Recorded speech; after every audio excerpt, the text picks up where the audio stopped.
بسم اللہ الرحمن الرحیم. ناظرین السلام علیکم. میں ہوں عمران وسیم. ناظرین آج 19 جولائی ہے، دن ہے پیر کا اور سال 2021. آج کے اس ویلاگ میں ناظرین ہم صرف پاکستان کی بات کریں گے. ناظرین پاکستان جو عالمی سطح پر ایک مرتبہ پھر سرخرو ہو گیا. بھارت سے متعلق جو پاکستان کا ہمیشہ بیانیہ رہا ہے، جو پاکستان کا ہمیشہ موقف رہا ہے، بھارت کے خلاف پاکستان کا وہ بیانیہ، وہ موقف ایک مرتبہ پھر درست ثابت ہوا. ناظرین بھارت کی جانب سے عالمی سطح پر پاکستان کے خلاف جو سازش رچائی گئی، پاکستان کے خلاف جو سازش بنائی گئی، بھارت کی سازش کی وہ ہنڈیاں اب بھی چراہے پھوٹ چکی ہے. پاکستان کے خلاف بنائی گئی سازش نہ صرف بے نقاب ہو گئی بلکہ بھارت کی جانب سے ہی فیٹف میں پاکستان کے خلاف بنائی گئی سازش کا واضح الفاظ میں، واشگاف الفاظ میں اب اعتراف بھی کر لیا گیا ہے. ناظرین بھارت جس نے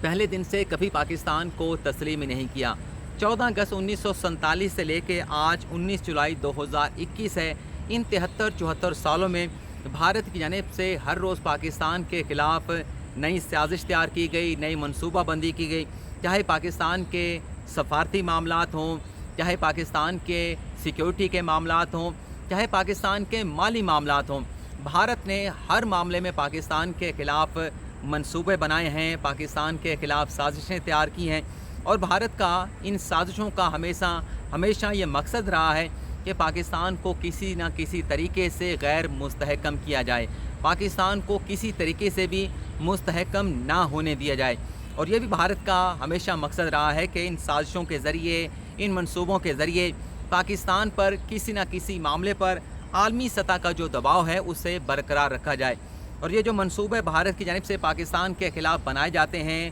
جو سازشیں تیار کی جاتی ہیں، وقت نے بھارت کے ان منصوبوں کو، ان سازشوں کو جو ہے وہ کئی مرتبہ ثابت کیا ہے. اب ناظرین نئی ڈیولپمنٹ یہ ہوئی ہے کہ جون کے آخر میں جو فیٹف کا اجلاس ہوا تھا، جس میں فیٹف کی جانب سے یہ فیصلہ کیا گیا کہ جو 27 نکات پاکستان کو دیے گئے تھے، جس میں 26 نکات پر پاکستان نے عمل درآمد بھی کر دیا تھا، اور جو 27واں نکتہ تھا اس پر بھی جزوی طور پر پاکستان کی جانب سے عمل کیا گیا تھا. لیکن وہ فیٹف نے فیصلہ یہ دیا کہ ان 26 نکات پر عمل ہونے کے باوجود بھی پاکستان کو گرے لسٹ میں برقرار رکھا جائے گا. اور جب یہ فیصلہ ہوا تو پاکستان کی جانب سے فیٹف کے اس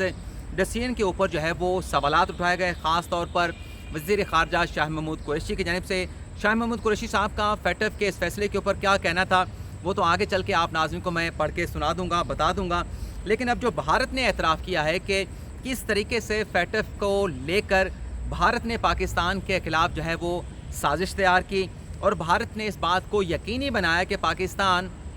فیٹف کی گرے لسٹ میں برقرار رہے. کسی بھی طریقے سے بھارت یہ چاہ رہا تھا کہ پاکستان گرے لسٹ سے نہ نکلے اور وائی لسٹ میں نہ آ جائے. اور اس بات کا بھارت کے جو وزیر خارجہ ہیں جے شنکر گزشتہ روز جو ہے ایک تقریب میں وہ خطاب کر رہے تھے، اور اس میں انہوں نے برملا طور پر اس بات کا اعتراف کیا. تقریب میں جو شرکا موجود تھے ان کو یہ کہا گیا وزیر خارجہ بھارت کے جے شنکر کی جانب سے کہ پاکستان کو گرے لسٹ میں رکھنا مودی سرکار نے یقینی بنایا. بھارت کی کوششوں کے باعث پاکستان گرے لسٹ میں آج بھی موجود ہے. ہماری کوششوں سے پاکستان فیٹف کے ریڈار پر آیا. یعنی جو پاکستان جو فیٹف کی گرے لسٹ میں آیا ہے اس میں بھی بھارت نے اس بات کا اعتراف کیا ہے کہ جو پاکستان پہلے فیٹف کی وائٹ لسٹ میں تھا اور پھر گرے لسٹ میں چلا گیا، اس میں بھی بھارت کا کردار تھا. اور یہ جو جون کے آخر میں فیٹف کا آخری اجلاس ہوا جس میں پاکستان کو فیٹف کی گرے لسٹ میں رکھا گیا ہے، برقرار رکھا گیا ہے، اس حوالے سے بھارت اب یہ خود اعتراف کر رہا ہے کہ ہم نے اپنا اثر و رسوخ استعمال کیا، ہم نے اپنا انفلوئنس استعمال کیا، پاکستان کے خلاف سازش بنائی گئی، پاکستان کے خلاف منصوبہ بنایا گیا، اور اس بات کو یقینی بنایا گیا کہ چاہے پاکستان فیٹف کی جو شرائط ہیں اسے پورا بھی کر لے، لیکن پاکستان کو ہر حال میں فیٹف کی گرے لسٹ میں برقرار رکھنا ہے. اور آگے چل کے جے شنکر نے یہ بھی کہا کہ ہم پاکستان پر یہ تمام منصوبے بنا کے، یہ تمام مذموم مقاصد بنا کے، سازشیں بنا کے پاکستان پر دباؤ ڈالنے میں کامیاب رہے. اور آگے چل کے انہوں نے اپنے اس کتاب میں جے شنکر نے دہشت گردی کے حوالے سے بھی بات کی، لیکن جو بات منہ سے نکلنی تھی وہ نکل چکی. اور آپ ناظرین کو یاد ہوگا کہ جب 23 جون کو فیٹف کا اجلاس ہونے جا رہا تھا، 3 روزہ یہ اجلاس تھا، تو اس اجلاس سے قبل پاکستان نے بڑی امیدیں وابستہ کر رکھی تھیں کہ جتنے بھی نکات تھے، جتنے بھی پوائنٹ آف ایکشن فیٹف کی جانب سے پاکستان کو دیے گئے تھے، اس میں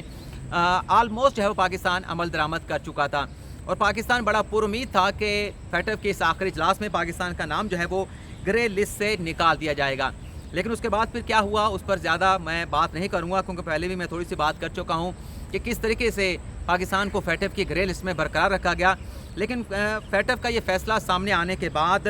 جو پاکستان کے وزیر خارجہ شاہ محمود قریشی نے بیان دیا تھا، انہوں نے یہ سوال اٹھایا تھا، اور شاہ محمود قریشی کا یہ کہنا تھا کہ ہمیں یہ فیصلہ یہ کرنا ہے کہ آیا کہ فیٹف کا یہ جو فورم ہے یہ کوئی ٹیکنیکل فورم ہے یا یہ سیاسی فورم ہے۔ اور یہ کہا گیا شاہ محمود قریشی کی جانب سے کہ فیٹف کو بھارت اپنے مذموم مقاصد کے لیے سیاست زدہ کر رہا ہے۔ بھارت پاکستان کے خلاف جو ہے وہ فیٹف میں سازشیں کرتا ہے، اور یہ بات میں کئی مرتبہ کئی فورم پہ کہہ چکا ہوں۔ یہ کہا گیا شاہ محمود قریشی کی جانب سے، اور یہ بھی کہا گیا کہ بھارت نے بڑا زور لگایا ہے، بڑی کوششیں کی ہیں کہ پاکستان فیٹف کی گرے لسٹ سے نہ نکل سکے۔ لیکن شاہ محمود قریشی نے یہ واضح طور پہ بتایا کہ جتنے بھی شرائط دی گئی تھی فیٹف کی جانب سے، جتنے بھی پوائنٹ آف ایکشن فیٹف کی جانب سے پاکستان کو دیے گئے تھے، پاکستان نے اپنے مفادات کو، اپنے مالی مفادات کو، اپنے سیکیورٹی مفادات کو، اپنے سفارتی مفادات کو مد نظر رکھتے ہوئے ان تمام شرائط پر عمل درآمد یقینی بنایا۔ ایک نقطہ رہتا تھا، اس پر بھی کافی حد تک عمل ہو چکا تھا، لیکن اس کے باوجود بھی پاکستان کو جو گرے لسٹ میں رکھا گیا، اس پر شاہ محمود قریشی وزیر خارجہ پاکستان نے سنگین قسم کے سوالات بھی اٹھائے تھے اور بھارت پر الزامات بھی لگائے تھے۔ اور آج شاہ محمود قریشی صاحب کے وہ جو الزام تھا بھارت کے اوپر، بھارت کے وزیر خارجہ جے شنکر کے اعتراف کے بعد وہ الزامات درست ثابت ہوئے۔ پاکستان کے خلاف جو سازش ہے وہ درست ثابت ہو چکی ہے۔ فیٹف کے ناظرین جو 27 مطالبات تھے، اس میں 3 بڑے جو مطالبات تھے جسے پاکستان نے فوری طور پہ پورا کر دیا۔ اس میں ایک تو یہ تھا کہ آپ منی لانڈرنگ کو روکیں گے، پاکستان سے منی لانڈرنگ نہیں ہونی چاہیے۔ دوسرا نقطہ یہ تھا کہ پاکستان ٹیرر فنانسنگ کو کیٹر کرے گا، ٹیرر فنانسنگ پاکستان سے نہیں ہونی چاہیے، دہشت گردی کی مالی معاملات جو ہے وہ اسے روکا جائے۔ تیسرا جو بڑا نقطہ تھا کہ جو کلعدم تنظیمیں ہیں پاکستان میں، ان کی سرگرمیوں کو ایڈریس کیا جائے، کلعدم تنظیموں کی سرگرمیوں کے خلاف ایکشن لیا جائے۔ تو پاکستان نے نہ صرف ان تینوں نکات کے اوپر عمل کیا، بلکہ 14 قوانین جو ہے وہ پاکستان کی جانب سے یا تو ان قوانین میں ترامیم کی گئی، نئے جو ہے وہ قوانین پارلیمنٹ سے منظور کرائے گئے، اور اس کے ساتھ ساتھ فائنینشیل مانیٹرنگ یونٹ پاکستان کی جانب سے بنایا گیا، اور اس کے ساتھ ساتھ نیشنل کوآرڈینیشن کمیٹی پاکستان کی جانب سے بنائی گئی، جس میں وزیر خارجہ اور سیکٹری لیول کے جو اعلیٰ افسران تھے انہیں شامل کیا گیا۔ اور جتنے بھی پاکستان کی یہ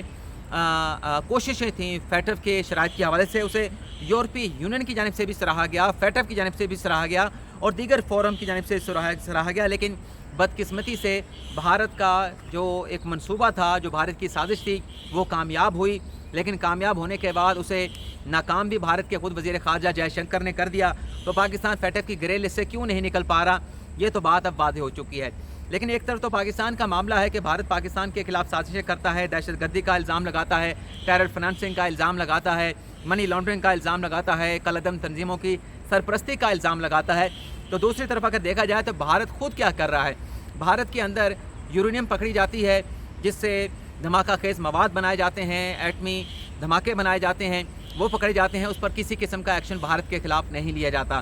بھارت میں ان کی جو ریاست ہے کیرالہ میں، کرناٹکا میں، وہاں پر دہشت گرد گروپس موجود ہیں، اقوام متحدہ کی رپورٹ سے اس حوالے سے موجود ہیں، لیکن بھارت کے خلاف کوئی ایکشن فیٹف نہیں لیتا۔ اسی طرح سے بھارت پاکستان کے خلاف دہشت گردی میں انوالو ہوتا ہے۔ بھارت جو ہے وہ افغانستان کی سرزمین کو پاکستان کے خلاف استعمال کرتا ہے۔ بھارت جو ہے وہ کلبھوشن یادو کو استعمال کرتا ہے، اسے پاکستان بھیجتا ہے، جو پاکستان میں تخریب کاری کرتا ہے، پاکستان میں دہشت گردی کے وارداتوں میں ملوث ہوتا ہے، لیکن اس کے باوجود بھی بھارت کے خلاف کسی قسم کا ایکشن نہیں لیا جاتا۔ حالیہ جو واقعہ ہوا لاہور میں، جوہر ٹاؤن تھا، پتہ نہیں کون سا علاقہ تھا، وہاں پر جو دھماکہ ہوا 23 جون کو، اس میں بھی بھارت کا نام سامنے آیا، اس کے تانے بانے بھی بھارت سے جا کے ملے، اور سیکورٹی ایجنسی کی رپورٹ یہ بتاتی ہیں کہ وہ منصوبہ جو ہے دھماکے کا لاہور میں جوہر ٹاؤن میں را کی جانب سے بنایا گیا، اور اس منصوبے میں بھارت کی جانب سے ٹیرر فنانسنگ کی گئی۔ وہ نام تھا ایک ضیاء اللہ، اس سے فنانس کیا گیا بھارت کی ایجنسی را کی جانب سے، اور پھر اس منصوبے کو، یہ جو دھماکہ لاہور میں کیا گیا جوہر ٹاؤن میں، اسے ایگزیکیوٹ کیا گیا عید گل جو شخص تھا، جو فرد تھا، اس کے ذریعے اس منصوبے کو جو ہے وہ عمل درآمد یقینی بنایا گیا۔ اور اسی کے ساتھ ساتھ پاکستان پر منی لانڈرنگ کا بھارت الزام لگاتا ہے، جبکہ دوسری طرف بھارت میں صورتحال یہ ہے امریکہ کی رپورٹ موجود ہے جس میں یہ کہا گیا کہ بھارت کے جو بینکس ہیں جس میں ان کا اپنا اسٹیٹ بینک بھی شامل ہے تو بھارت کے بینکوں سے منی لانڈرنگ کی جاتی ہے. 1.53 بلین ڈالر کی منی لانڈرنگ کا الزام جو ہے وہ امریکہ کی ایک رپورٹ میں بھارت پہ لگایا گیا, جس میں یہ بھی بتایا گیا کہ 2011 سے لے کے 2017 تک بھارت میں تقریباً 3201 ایسی ٹرانزیکشن ہوئی جو منی لانڈرنگ کے زمرے